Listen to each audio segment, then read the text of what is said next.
کیا یہ امت 73 فرقوں میں بٹ جائے گی؟ حضرت عوف بن مالک اشعری رضی اللہ تعالی عنہ کہتے ہیں کہ رسول اللہ صلی اللہ علیہ وآلہ وسلم نے فرمایا کہ اس وقت تم کیا کرو گے جب یہ امت 73 فرقوں میں بٹ جائے گی؟ صرف ایک فرقہ جنتی ہوگا، باقی تمام جہنمی ہوں گے۔ میں نے عرض کیا یا رسول اللہ صلی اللہ علیہ وآلہ وسلم یہ کب ہوگا؟ تو رسول اللہ صلی اللہ علیہ وآلہ وسلم نے فرمایا جب رذیلوں کی کثرت ہوگی اور باندھی مالک ہوں گی اور بوجھ اٹھانے والے جاہل و بے علم ممبروں پر بیٹھے ہوں گے اور قرآن کو مزہ امیر بنایا جائے گا، مسجدیں نقش و نگار سے آراستہ ہوں گی، اونچے اونچے ممبر ہوں گے، مال غنیمت کو دولت بنا لیا جائے گا اور زکوٰۃ کو ٹیکس سمجھ لیا جائے گا اور امانت غنیمت ٹھہرائی جائے گی اور دین میں غور و خوض غیر خدا کی خوشنودی کے لیے ہوگا۔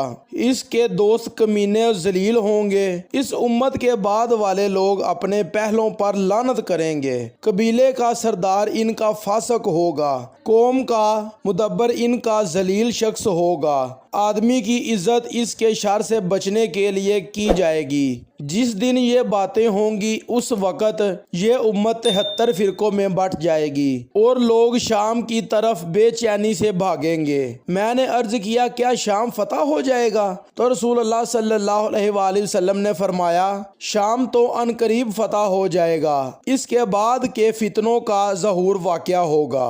ام المومنین حضرت میمونہ رضی اللہ تعالی عنہ مکہ مکرمہ میں بیمار ہوئیں تو انہوں نے فرمایا مجھے مکہ مکرمہ سے باہر لے جاؤ کیونکہ میری وفات مکہ مکرمہ میں نہیں ہے، چونکہ رسول اللہ صلی اللہ علیہ وآلہ وسلم نے مجھے خبر دی ہے کہ میں مکہ مکرمہ میں فوت نہیں ہوں گی۔ تو وہ لوگ لے کر چلے یہاں تک کہ جب مقام صرف میں اس جگہ پہنچے جس درخت کے نیچے رسول اللہ صلی اللہ علیہ وآلہ وسلم نے ان سے عقد کیا تھا وہ رحلت فرما گئیں۔ حضرت ابو ذر رضی اللہ تعالی عنہ کہتے ہیں کہ ہم رسول اللہ صلی اللہ علیہ وآلہ وسلم کے ساتھ ایک سفر میں تھے کہ جب ہم واپس آئے تو لوگوں نے مدینہ منورہ میں داخل ہونے میں جلدی کی۔ اس پر رسول اللہ صلی اللہ علیہ وآلہ وسلم نے فرمایا کہ قریب ہے تم لوگ مدینہ کو جس حالت میں پہلے تھا اس سے بہتر حالت پر چھوڑو۔ قریب ہے کہ ارض حجاز سے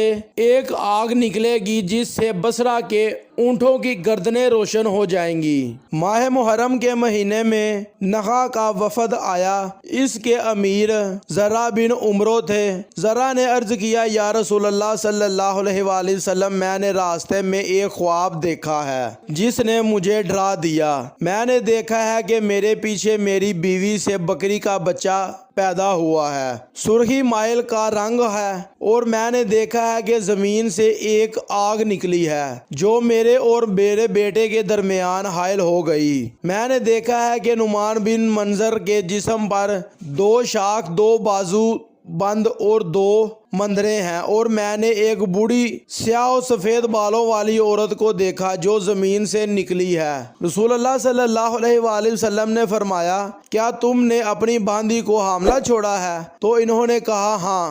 آپ صلی اللہ علیہ وآلہ وسلم نے فرمایا کہ اس نے ایک بچہ جنا ہے جو تمہارا لڑکا ہے۔ ذرا نے پوچھا وہ بکری کا شکل اور سیاہ سرخی مائل کیا چیز ہے؟ تو حضور نبی کریم صلی اللہ علیہ وآلہ وسلم نے فرمایا کہ میرے قریب ہو۔